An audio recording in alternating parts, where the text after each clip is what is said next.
Ilalagay sa ilalim ng protective custody ng Kamara si JP Mendoza at ang kanyang pamilya. Ito ay matapos aprobahan ng House Infrastructure Committee o Infracom na nagsasagawa ng investigasyon sa mga maanumalyang proyektong pang-infrastruktura ng pamahalaan. Si Mendoza ay isang engineer at dating hepe ng construction section ng Department of Public Works and Highways Bulacan 1st District Engineering Office. Siya ang nag-screenshot ng disappearing messages ng umano'y Viber conversation sa pagitan ng dating boss nitong si Henry Alcantara, ang dismissed DPWH Bulacan 1st District Engineer at Senator Joel Villanueva. Ayon kay Mendoza, sa kalagitnaan ng pagdinig ng House Infracom, nakatanggap siya ng mga pagbabanta. Regarding nga pala dun sa nabanggit ko kanina dun sa security na ina-ask ko sana, Mr. Chair.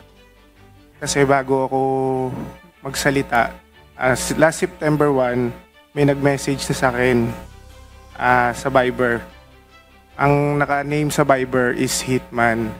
Tapos ngayon bago ako magsalita, tumatawag na naman siya. Kumbaga sana yung ina-ask ko sana na security is ASAP na po sana. Sinagot naman ni House Infracom Co-Chairperson at Bicol Saro Party List Representative Terry Ridon kung bakit magkaiba ang arrangement ng security ni na Mendoza at Bryce Hernandez, isang dating DPWH Bulacan 1st Assistant District Engineer. Si Hernandez ang nagdadawit kina Senators Jinggoy Estrada at Joel Villanueva na tumatanggap umano ng kickbacks mula sa mga contractors sa pamamagitan ni Alcantara. Nasa PNP Custodial Center na si Hernandez. Bago pa humarap sa House Infracom kahapon, pinatawan na ito ng contempt at detention order ng Senate Blue Ribbon Committee noong Lunes, September 8 dahil sa umano'y pagsisinungaling ng tanungin sa isyu ng pagkakasino nito.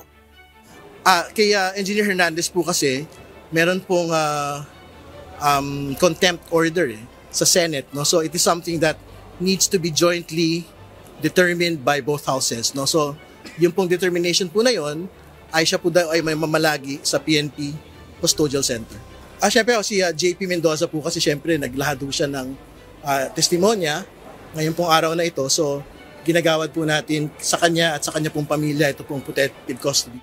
Samantala, ipinahayag naman sa House Infracom ni RJ Domasig, dating project engineer sa DPWH Bulacan 1st District Engineering Office, na pinilit lang siyang pirmahan ng Statement of Work Accomplishment ng questionabling flood control project sa Bulacan. Kabilang ito sa pinagbatayan ni Alcantara kaya lumagda naman ito sa Certificate of Completion sa mga proyekto nang hindi nagsasagawa ng sariling site inspection. Umaasa lamang umano si Alcantara sa final inspection report ng kanyang team. Isa na rito ang Ghost Flood Control Project sa Barangay PL Baliwag, Bulacan. Pinilit po ako na pirmahan tong Statement of Work Accomplishment nung hepe ko po. So bilang empleyado po nila, sumunod lang po ako sa utos nila. Sabi po nila sa akin, sila na daw po ang bahala doon sa specific project po na yun, Mr. Chair. Sino yung nababanggit niyong hepe? At that time po si Engineer JP Mendoza po, Mr. Chair. Ano ang relasyon ni Engineer Mendoza? Sino ang hepe ni Engineer Mendoza? Siya po yung construction chief namin. And who does he report to? To ano po, mabali may assistant DE pa po, si Bryce Hernandez, tapos si DE Henry na po at that time.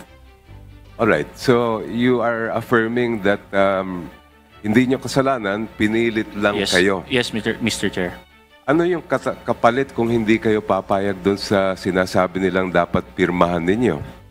Mr. Chair, kasi po may mga evaluation po kasi na ginagawa sa opisina. Possible po na babaan po yung evaluation ko or pwede po akong madestino pag di po ako sumunod. Pwede po akong madestino sa ibang lugar. Ayoko naman pong malayo sa pamilya ko, Mr. Chair. Kabilang sina Domasig, Alcantara, Mendoza at Hernandez sa 13 dating opisyal ng DPWH Bulacan 1st District Engineering Office na tinukoy na liable ng Commission on Audit o COA sa 100 milyong pisong halaga ng maanumalyang flood control project sa Bulacan. Rosa Licoz, UNTV News and Rescue. Diyos ang aming sandigan, serbisyo publiko ang aming pinahahalagahan.